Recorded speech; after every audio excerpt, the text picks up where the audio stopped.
Let me know when you're ready. Give me a thumbs up when you're ready. When you feel situated, you are fully framed. Yeah, Cee Cee, you've been ready. I love it. Cee Cee, on time, ready to go. This is my favorite. I'm super excited.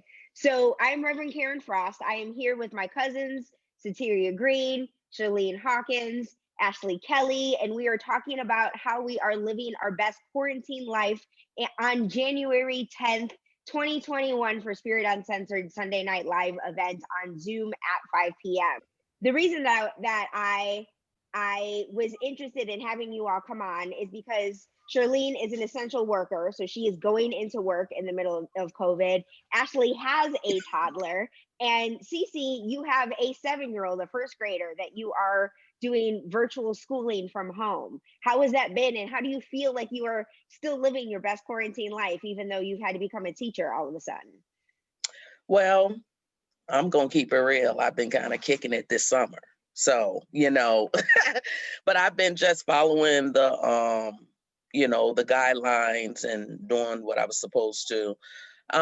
So it's been going fine with me with virtual learning with him because I used to be a special ed teacher assistant. So I pretty much, this was my career. This is what I used to do, sit with children all day.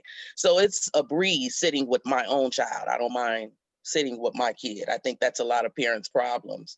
They're getting tired of being bothered with their children, because here in Chicago, they've been like really on the board, when are you going to open up schools? I think it's kind of crazy. Why you want your kids to go to school through all of this? And then if they catch something, they're going to come home and give it to you.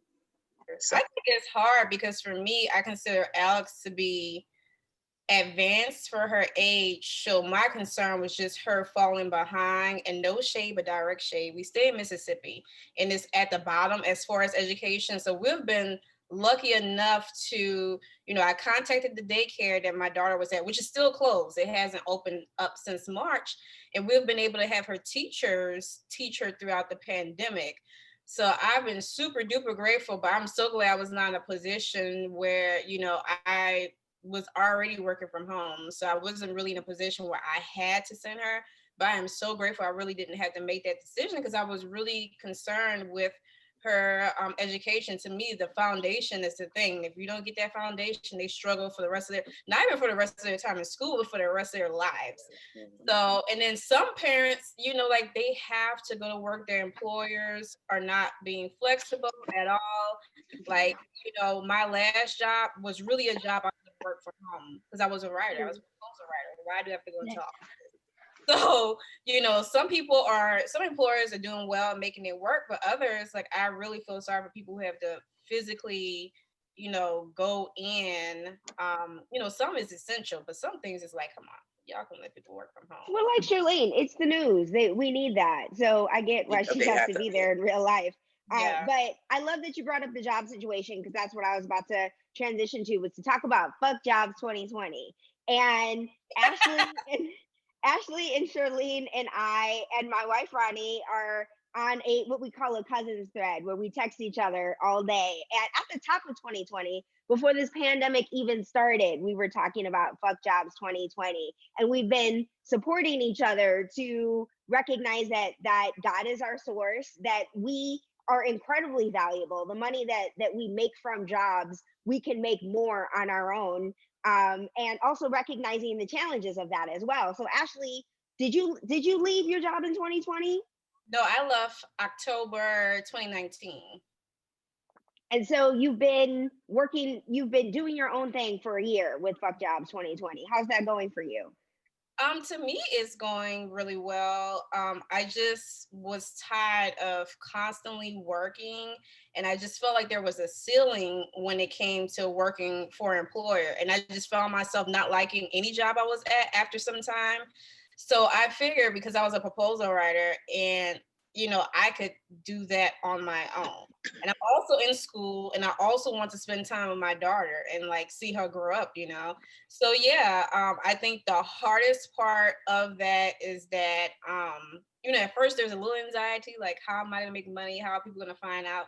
But most of my clients have been like word of mouth, every now and then social media, but it's really been word of mouth for me.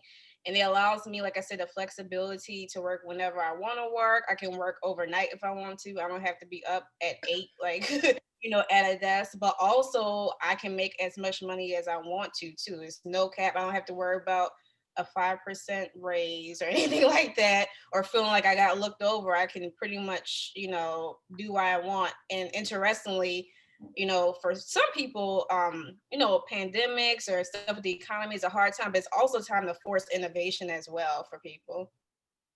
Yeah, Cee Cee, you've been on some fuck jobs. I'm sorry, Shirley, what were you gonna say? I said Ashlee is a boss. She is gold. Cee Cee, you've been on some fuck jobs 2020 stuff too. Tell me a little bit about what that's been like for you. My patience has been tried. I have just completely given up doing hair. So that's really what I've been doing, just doing clients. I've let a few go. My patient has, this has really shown me, through the pandemic. I'm done with hair. So now I'm in school. I found another field. So I've really, really been giving my love to that. So I really kind of, just still doing hair on, on the side, but I've been focusing on school. And that's an interesting thing too, is I thought before, especially when I was doing it as a side hustle, that would take everybody's money. But now I'm like, I don't have to work with you if I don't want to. I don't have to take your money if I want to. And that is an interesting thing to come to, because you would never think that would ever happen, like as an entrepreneur, because you need money to pay your bills, because it's not constantly coming in. Yeah. But yeah, I've also been like, there are people I'm not going to work with, and there's some people you simply cannot work with. They complain about everything. They'll never be happy or never be satisfied. Everywhere they go, they even come to you and tell you all of the complaints that they've had from everyone else. So you're never going to be satisfied. So you need to learn how to do it yourself.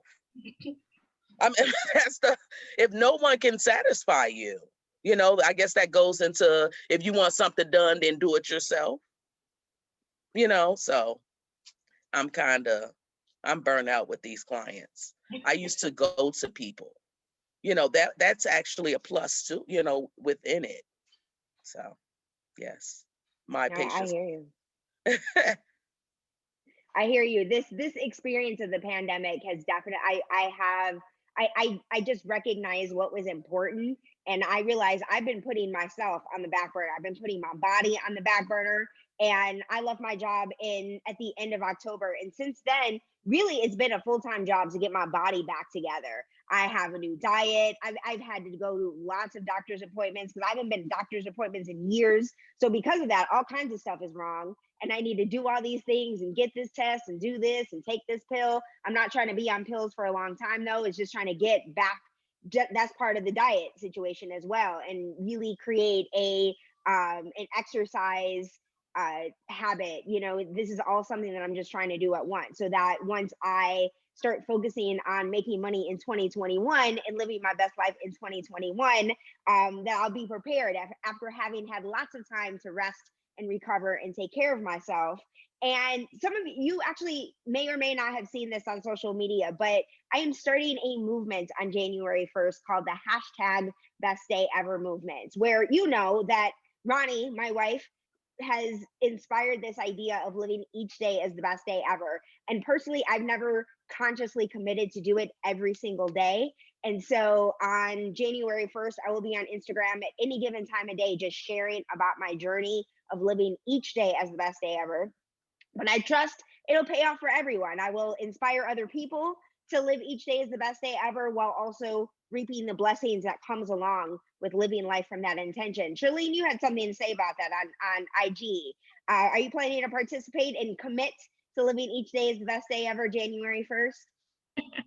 Yeah, I feel like I've been doing that as of recently, because one of my friends, he brought up to me a few weeks ago, we had a conversation about that. He said, if somebody told you today was your last day on earth, how would you live it? And so that's how I've been trying to live my life each day, doing things that make me happy, making sure that I put out love to the people who are around me, and basically just living my best life every single day. I am here for it. Ashley, you have thoughts?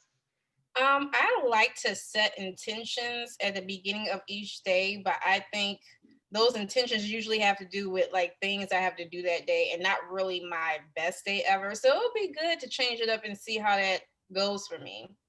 Yes. What about Ashley, you, how are you Cece? able? No, Sorry go to ahead. cut Go ahead. you off. Ask your question. How are you Sherline. able to set your intentions every single day? Like, do you just set aside time when you wake up? Yeah, usually when I wake up before I get out of bed, it's like set your intentions, pray, meditate first, then get out of bed, gratitude list and stuff, then I get out of bed. And then once I get in bed and I kind of do like the same process. But like I said, usually when I'm setting intentions in the morning, it's like, hey, I have these things to do. I want to accomplish this, and that's a good day for me. Whereas I don't ever look at it like today is gonna be my best day ever, you know. So yeah. I hear you. Cece, what do you So think? and so yes, I've lately been my prayer life is getting so much better. I've been getting up doing yoga every day. I And love so that. oh man, I feel so amazing.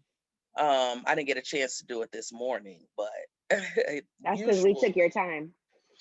usually I've been getting up trying to start my day right because that matters. It really matters. Have you ever tried to do yoga with your son? I tried to do a mommy and me with Alex. It did not go So well. the first day I was doing it, he was doing it with me on the side. We had did it on his lunch break. And so he was doing it like, this is hard. I'm like, how is it hard? And you're supposed to just relax. Just so I don't think he really just, he was saying it was boring. It was just so many excuses of why he didn't want to. So I don't want to be bothered with that. So, I'm supposed to be meditating and focused. And of course, he's throwing me all the way off. So that put an end to that. I will never have him to do it with me again.